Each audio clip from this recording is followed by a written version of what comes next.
बसुमतारी आरो Ranjit Basumatary नोंथांमोनखौ सेंग्राफोरनो special recruitment होनांगौमोन। थांनाय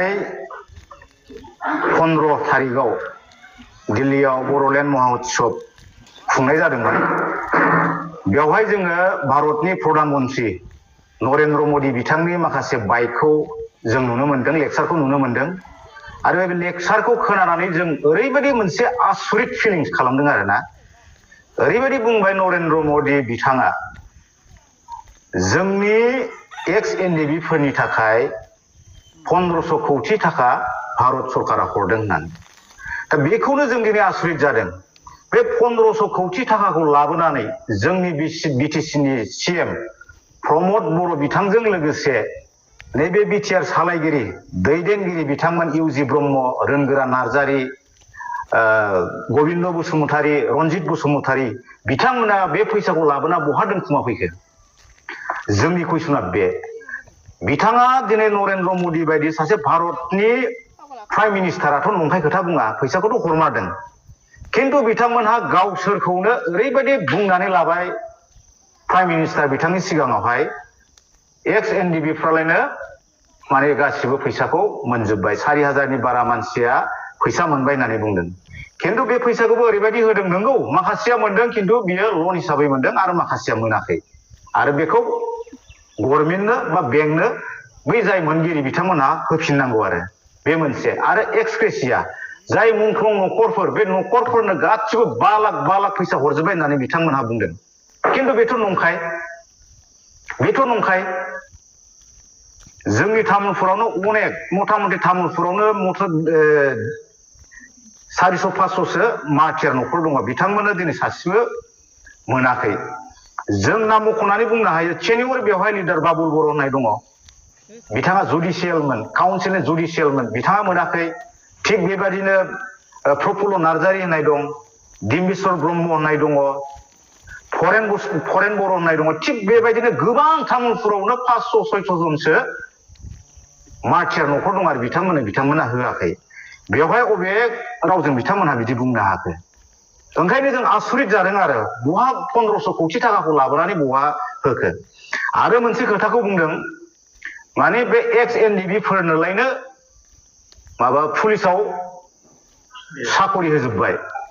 बेनिखायनो प्रमद बर' बिथांखौ जोङो कुइसन खालामदों, बिथांखौ जों कुइसन खालामदों, आसाम पुलिसाव बिथाङा सोर एसपिनि आन्दाराव बबे डिस्ट्रिक्टआव जोंनि एक्स एनडिबि गथ'फ्रा आइसि कनस्टेबल अफिसार जानानै मावनानै दं, बेखौ जोंनो लिस्ट होथों।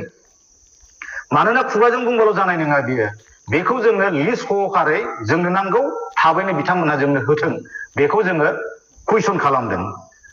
आरो मोनसे खोथाखौ बुंबावदों नरेन्द्र मोदी बिथाङा बुंबावदों, आसामनि बिकासनि थाखाय आसाम माबानि मा होनदों बिटिआरनि डेभेलपनि थाखाय, जौगाखांनायनि थाखाय आसाम सरकारा प्रत्येक बोसोराव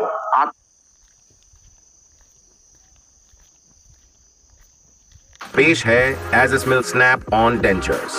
महंगे डेंटिस्ट के बिल से बचें और घर बैठे ही अपनी स्माइल को बेहतरीन बनाएं। एज स्मिल का अपना लाइफ पार्टनर ढूंढ रहे हो पर क्या सही जगह ढूंढ रहे हो? हाँ, शादी.com ट्राई करो। मैं 3 कारण बताती हूँ। यहाँ लाखों वेरीफाइड प्रोफाइल्स ऑलरेडी हैं, हजारों से ज्यादा रोज रजिस्टर भी करते हैं, और तो और उनका एल्गोरिथम 20 हैंडपिक्ड मैचेस भी सजेस्ट करता है डेली। डाउनलोड करो शादी.com। जौगाखांनायनि थाखाय आसाम सरकारा प्रत्येक बोसोराव 800 कौटि थाखा बिटिआर सरकारनो हरदों होननानै बुंदों। जुदि जों फिस एकर्ड खालामदोंब्ला बे फैसाखौ बहा बाहायखो बेखौ जोंनोबो नांगोन। बोसोरावनो जुदि 800 कौटि जुदि फैसा हरदोंब्ला मथा मथि दा बोसोरब्रै जाबाय नङा होमबा? बोसोरब्रैयाव 3200 कौटि थाखा दिनैहाय बिटिआर गभर्नमेन्टआ मोनबोबाय। जिहेतु जोङो स्टेक हल्डार एनडिबिनि थ्रुयैसो नैबे फिस एकर्डआ जादों। बिटिआर एकर्ड होनना बुङाखै नरेन्द्र मोदी बिथाङा, फिस एकर्ड होननानै बुंदों। जुदि फिस एकर्ड जामारदोंब्ला बे उन्नयननि फैसाया बहा थांखो? स्पेसियेलि बुंदों एडुकेसन आरो हेल्थ, सावस्रि आरो सोलोंथाइ, बेवहाय बे फैसाखौ हरदों होननानै बुंदों। किन्तु बे 800 कौटि फैसाजों बोसोरसेयाव 800 कोटि मोननाय फैसाखौ बबेयाव खैखान कलेज बिथाङा बानायखो बेखौ जोंनो हिसाब हो आरो मोनबेसे मेडिकेल बानायखो बिथांमोना जोंनो होदो स्पेशेलि मोननै डिपार्टमेन्टनि थाखाय हरदों होनना बुङो एडुकेसन आरो हेल्थ बेखौ जोंनो हो जि समाव नरेन्द्र मदिया मानगोनां भारतनि प्राइम मिनिस्टार नरेन्द्र मदिया जेथिया खोथा बुंदोंमोन एनडिबिफोरनो बिदि होबाय होननानै एनडिबिफोरनो साकरि होबाय एनडिबिफोरनो एक्सग्रेसिया होबाय थांनानै थानाय माबाफोरनो फैसा होबाय होननानै 4 लाख कोटि होबाय होननायाव आरो जेल मुक्त जाबाय केस जोबजोब्बाय होननायाव दिनै इउजि ब्रह्ममोनहा दिपेन बर' बिथांमोनहा प्रमद बर'मोनहा ओरैबायदि आखाइ खबबाय जोंथ' लाजिदों बबेयावहाय नुखो बिथांमोनहा बे गासिबो जाजोब्बाय होननानै बबेयावहाय पुलिस साकरि होखो बिथांमोनहा बेनिखायनो जों बुंदों ओरैनो बुंबा जानाय नङा प्रमद बर' इउजि ब्रह्म गबिन्द बसुमतारी रन्जित बसुमतारी दिपेन बर'मोनहा जोंनो डकुमेन्ट सहकारि लिस्ट सहकारि जोंनो होथों बबे डिस्ट्रिक्टआव जोंनि एसएनडिबिफ्रा सोर एसपिनि आन्दाराव आइसि ना कनस्टेबल ना असि जानानै दं ना अफिसार जानानै साख्रि मावनानै दङ बेनि हिसाबखौ जोंनो होथों हायोबा बिथांमोना जों लाजिदों बिथांमोना दि बिराद आखाइ खबलाबायदों खिन्थु प्रमद बर' नोंथांखौ जोङो कुइसन खालामदों नोंथांखौ जों बुंदों बे हिसाबखौ नोंथाङा सानसे नङा सानसे जोंनो होथारनांगोन खारन नोंथांनि पावारा सानफ्रामबो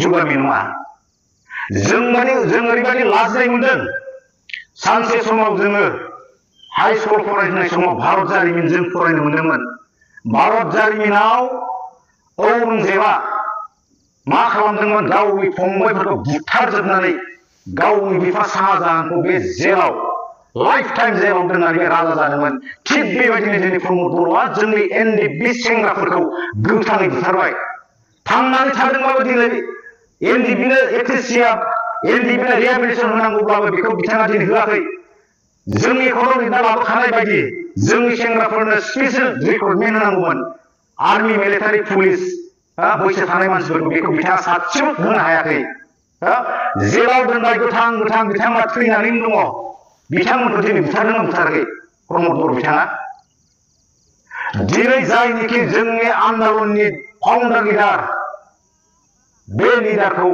शाहजाहान बायदि जेलाव जोबथेनानै दोननानै बिथाङा बे औरंगजेबनि आखुजों दिनै जोंनि बिटिसिखौ सासन खालामदों आरो बिटिसिआव दिनै दुखुनिसो माखासे देंखो दामहोदों बिथाङा दिनैहाय बेनिखायनो बुंदों प्रमद बर' जोंनो हिसाब नांगौ 1500 कोटिखौ बहा गारखो बहा बाहायखो आरो जोंनि एनडिबिखौ प्राइम मिनिस्टार बिथांनो नोंथाङा बुंनाय बायदिनो नोंथांमोनाथ' बुंदों दिनै एसएनडिबिफोरखौ पुलिस मिलिटारियाव बा आसाम पुलिसाव सोबाय होननानै नोंथांमोना बुंदों बिनि थाखायसो दिनै नरेन्द्र मदि बिथाङा दिनै बे बर'नि महा उत्सब दिल्लीयाव स्पष्ट भाबै बे खोथाखौ बुंनो हादों ओंखायनो जोङो नोंथाङा थाबैनो जोंनि बे एसएनडिबि केडारफ्रा बबे डिस्ट्रिक्टआव सोर एसपिनि आन्दाराव कनस्टेबल जानानै दं ना असि आइसि अफिसार जानानै दं नोंथाङा